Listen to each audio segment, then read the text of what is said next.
તો ફ્રેન્ડ્સ, ખજૂરનો મુખવાસ બનાવવા માટે છે ને સૌપ્રથમ આપણે એક પેન લઈ લઈશું. એમાં અહીંયા હું 1.5 ચમચી જીરું એડ કરું છું, 1 ચમચી વરિયાળી,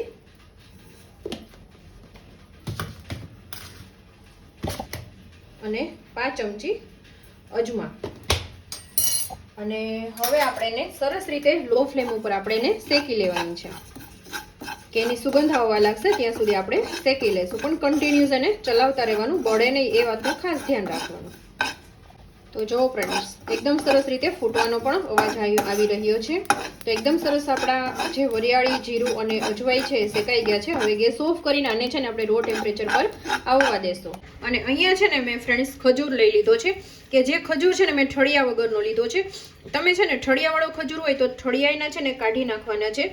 અને આ રીતના ખજૂરને છૂટો પાડીને આપણે, મોટા કટકા હોય તો તમારે નાના નાના પીસીસ કરી લેવાના છે. નહીતર જો આ રીતના એકદમ છે ને નાના નાના કટકા એ થઈ જશે, હાથેથી જેના નાના નાના પીસીસ છે એ થઈ જશે. અને ફ્રેન્ડ્સ, આ જે મુખવાસ છે તમારા એકદમ સરસ, તમારું જે જમીને પછી તમે લેશો ને તો તમારું જે એકદમ સરસ મોઢામાં મૂકશો તો એકદમ સરસ તમને મજા આવશે, અને એકદમ તમારું મોઢું છે ને એ ચોખ્ખું પણ થઈ જશે. અને આ જે છે ને એ નાના મોટા બધા ખાઈ શકે છે. ખાલી એક ટૂંક તમે લેશો ને તો પણ તમારું મોઢું છે એકદમ સરસ રીતે ચોખ્ખું થઈ જશે.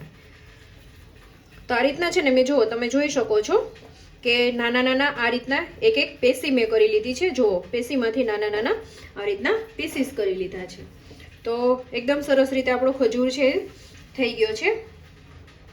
શેકેલા હતા વરિયાળી, અજમા અને જીરું, એને આપણે એકદમ રો ટેમ્પરેચર પર આવી ગયું છે. હવે એને એકદમ સરસ રીતે બ્લેન્ડ કરી લેશું આપણે.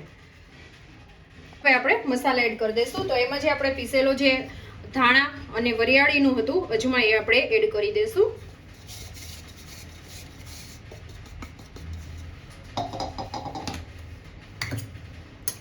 ખાલી આપણે થોડું એવું જ, એટલે કે 5 ચમચીથી પણ ઓછું આપણે નિમક એડ કરશું.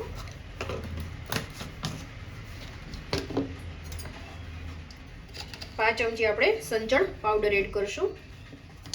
વધારે ન થઈ જાય એ વાતનું ખાસ તમારે ધ્યાન રાખવાનું છે, કારણ કે આપણે સંચળ પાવડર અને નિમક બંને લઈએ છીએ, અને બંનેનો ટેસ્ટ છે ને ફ્રેન્ડ્સ અલગ અલગ હોય છે, એટલા માટે મેં બંને લઉં છું.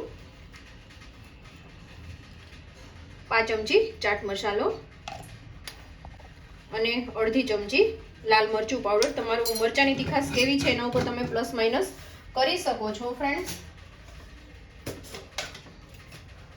અને ગળ્યો તો હોય જ છે ખજૂર, પણ આપણે આગળ લીંબુ એડ કરવાના છે ને આમચૂર પાવડર, એટલા માટે હું અહીંયા 1 ચમચી જે દળેલી ખાંડ લઉં છું, અથવા તો સાકર કંઈ પણ તમે લઈ શકો છો.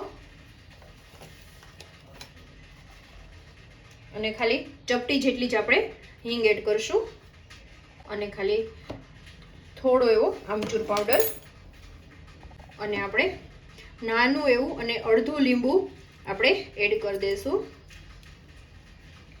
અને હવે સરસ રીતે આપણે મિક્સ કરી લેશું, કે લીંબુ ઉમેરવાથી ફ્રેન્ડ્સ કોટિંગ છે ને એકદમ પ્રોપર રીતે મસાલાનું થઈ જાય, એના માટે આપણે લીંબુ છે એડ કરવાનું છે. અને એના પ્રમાણમાં છે ને તમારે ખાંડને પણ એડ કરવાનું છે. આ રીતના તમે મિક્સ, હાથેથી જ મિક્સ કરવાનું છે. ને આ રીતના છે ને જે પેસી હોય છે ખજૂરની, એને પણ તમારે છૂટી છૂટી કરતી જવાની છે, અને મસાલાનો કોટ તમારે કરતો જવાનો છે.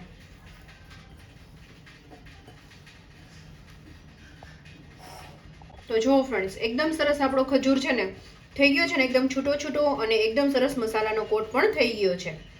તો ફ્રેન્ડ્સ, ઇન્સ્ટન્ટ ખાલી 5 જ મિનિટમાં બની જતો આપણો ખજૂરનો મુખવાસ રેડી થઈ ગયો છે. ખાવામાં બહુ જ સરસ ટેસ્ટ લાગશે. તમને અગાઉ કીધું એમ ફ્રેન્ડ્સ, કે તમને જમ્યા પછી એક ખાલી આ રીતના થોડો કેવો એક કટકો તમે ખાશો ને તો પણ તમારું જે મોઢું એકદમ સરસ રીતે ચોખ્ખું થઈ જશે. તો અને બધાને ખૂબ જ ભાવશે. તો આઈ હોપ કે આજનો વિડીયો તમને પસંદ આવ્યો હશે ફ્રેન્ડ્સ. વિડીયો થોડો પણ પસંદ આવ્યો હોય તો લાઇક, શેર અને સબસ્ક્રાઇબ કરવાનું બિલકુલ ભૂલતા નહીં. તો મળતા રહેશું નવા કુકિંગ સાથે. ત્યાં સુધી જય શ્રી કૃષ્ણ.